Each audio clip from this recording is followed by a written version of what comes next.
One promising example of the achievements that can be made through a nationwide political consensus being implemented by the government to combat homelessness is a more progressive policy adopted by Nordic countries.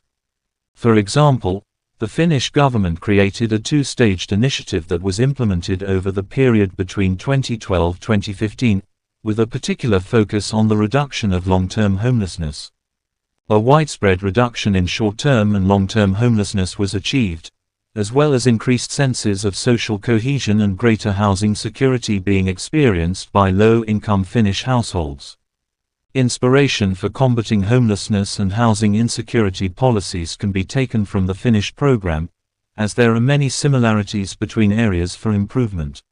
First, the high level of consensus and coordination between all levels of government and all major administrative bodies were a major achievement of the Finnish homelessness strategy. The implementation of this type of coordination in the context of India.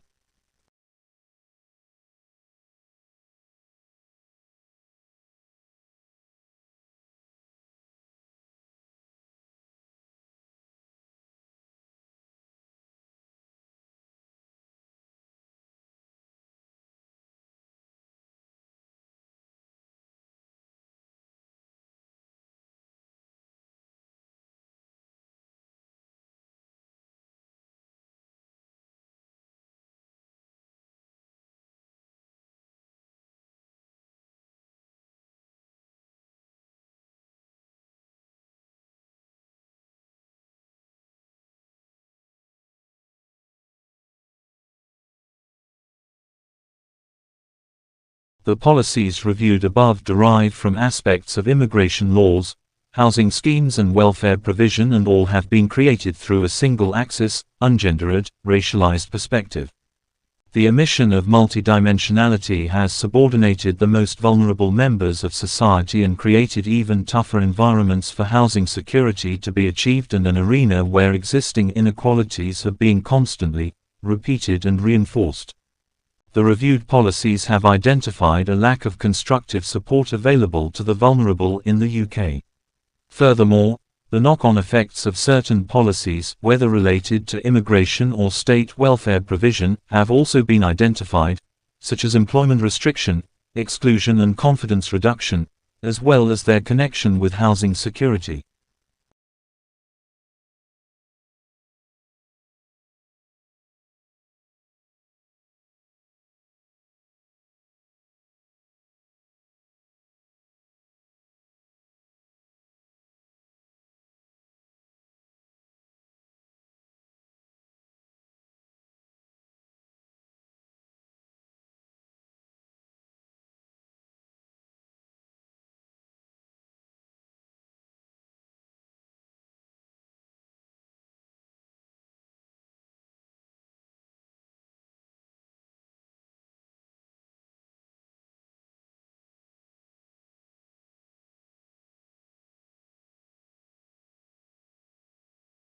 The continuation of damaging austerity measures and intolerant treatment of minorities has created a hostile environment, where upward mobility is inhibited, especially for those experiencing intersecting inequalities and their families.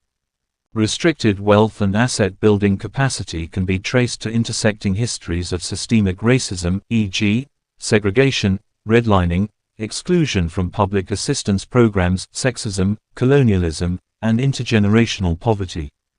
Given these inadequacies of the reviewed policies in addressing such inequalities, the next chapter will offer recommendations for incorporating an intersectional lens into future policy design and implementation.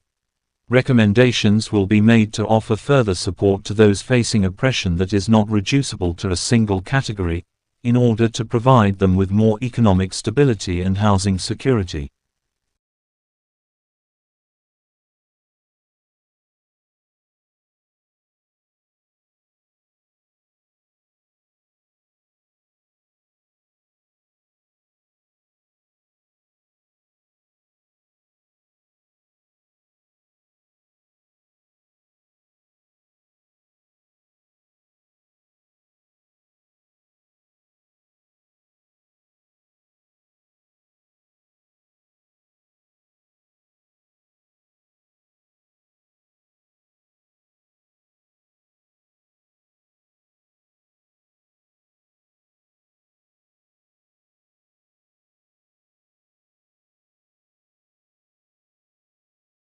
This chapter discusses the current anti-discrimination framework in UK law and then explores the ability of an intersectional approach to offer a more in-depth account of discrimination in relation to social structures.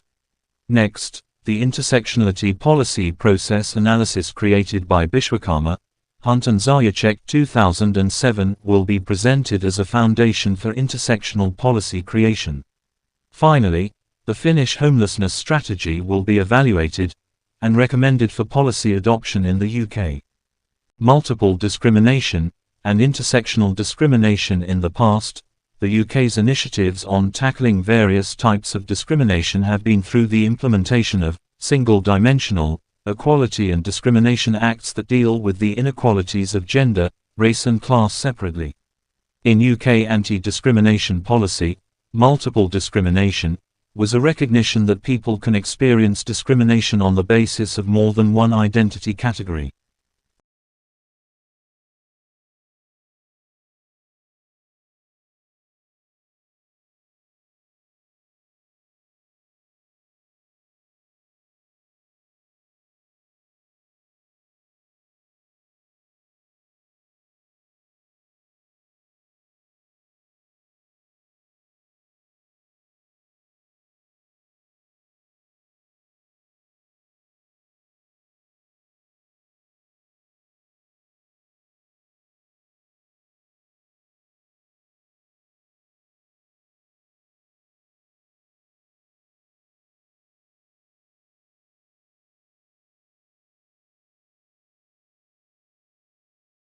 The concept of intersectional discrimination is often opposed by policymakers and sidelined in favor of the more desirable, multiple discrimination framework, due to intersectionality's complexity, as distinguishing a case of intersectional discrimination involves the recognition of a completely new ground of discrimination.